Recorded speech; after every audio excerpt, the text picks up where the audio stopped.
तुझ्या आपण माहिती करतो तुमच्या घरचा कार्यक्रम तुम्ही आपण कृपया उभे राहा.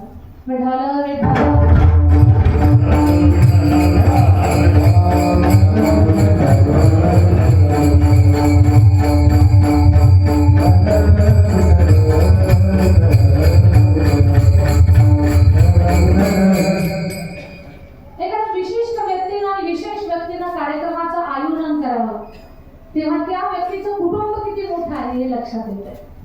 गुरुजींचं कुटुंब फार मोठं आहे. असं एरवी आपण कीर्तनाला जातो, एखादा गायक खूप प्रयत्नाने मिळवावा लागतो, त्याच्यामध्ये त्यांची खूप हांजी करावी लागते, खूप व्यवस्था करावी लागते, उठाठेव करावी लागते.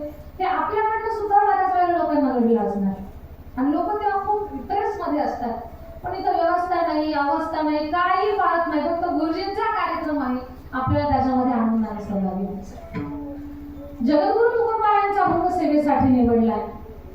तुकोबाराय अभंगात काय सांगतात त्याचा सरळ अर्थ अगोदर मानते की तो सगळ्यांच्या लक्षात येतोय. या अभंगात भगवान परमात्म्याने स्वतःचं प्रेम अभिव्यक्त केलेलं आहे. किंवा तुकोबाराय सांगतात माझा भगवान आपल्या भक्तावरती किती विशेष प्रेम करतो.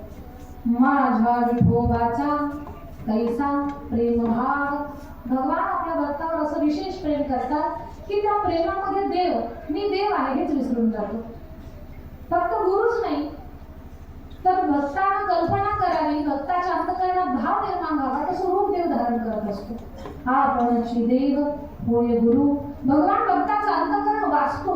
पडिये देह भाव पूर्वी वाचना आणि अंती ते आपणा पाशिन्या. खरी निखळ सोज्वळ सात्विक विकृती रहित भक्ती करणाऱ्या माणसानं कधीच भयभीत राहायचं नाही.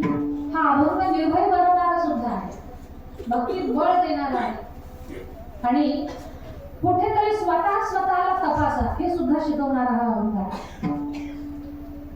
भक्तीच्या पथावरती ताकदीनं जेव्हा माणसं प्रवास करतात आणि भगवंतावर विश्वास ठेवून जेव्हा चालतात ना, अशा लोकांनी फार निर्भय राहावं. का त्यांना स्वतःची काळजी करण्याची अजिबात काही गरज नाही.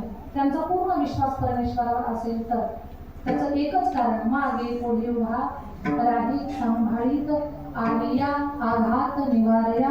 तसं देव भेटणं फार दुर्लभ आहे. योगक्षेम त्यांचे जाणे चढ भारी, पण भक्तासाठी ते फार सुलभ आहे. वाट दावी तरी धरून या. आम्ही काय बोलतो याच्याकडे जाऊच नका. शास्त्र काय सांगतं त्याच्यासोबत संवाद करा. तुका म्हणे नाही विश्वास जमणी आणि पहावे पुराणी विचारोनी, असा या अभंगाचा अर्थ आहे. याच्यावर आपण विस्तार करू.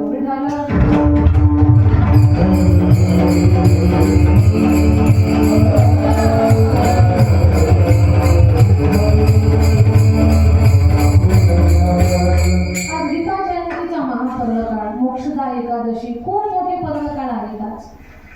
आजच्या दिवशी भगवान परमात्माचं नामस्मरण करावं, चांगल्या गोष्टीचं ध्यान ध्यासन करावं, चिंतन करावं, उपासना करावी, व्रत करावं, खूप काही चांगली कर्म करावीत. आज जमतं तेवढं आणि त्याहीपेक्षा अधिक नामाचा आग्रह आज धरावा, उपवासाचं पालन करावं.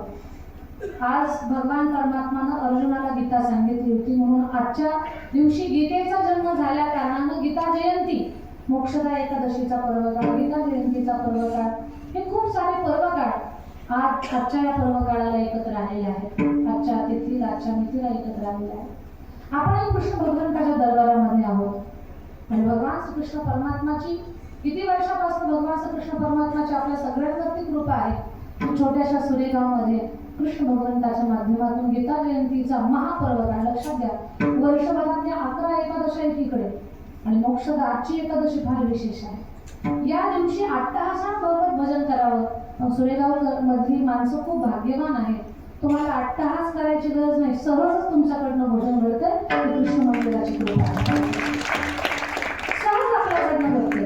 कंटाळा केला तरी कानावर नाव पडतंय आपलं, श्री कृष्ण गोविंद हरे मुरारी, हे नाथ नारायण वासुदेव,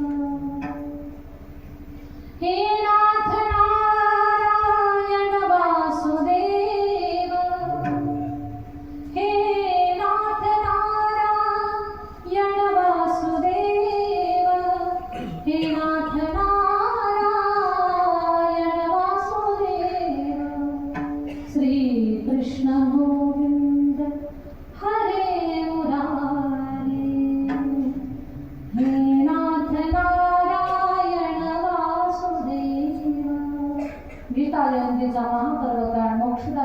गुरुजीचा पर्वकाळ, खूप सारे पर्वकाळ एकत्र आले. भाग्यवान आहोत आपण की या पर्व काळावरती भगवत चिंतन, भगवत कथा श्रवण, कीर्तन श्रवण, सहज आपसूक भगवंताचं नाम उच्चारण आपल्याकडनं घडतंय की या सूर्यगावरती भगवंताची विशेष कृपा.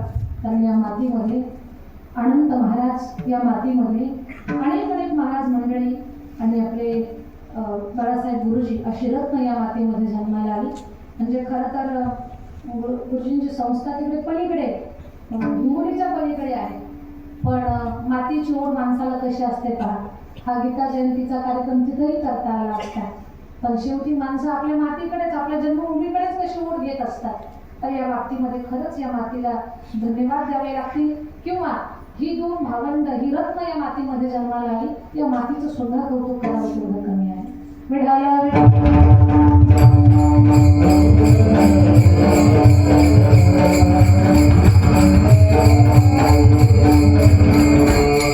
अभंग जगद्गुरु तुकोबारायांचा आहे, सर्वांच्या परिचयाचा आहे. अभंगाचा अर्थ सुद्धा तुमच्यासमोर मांडला आहे.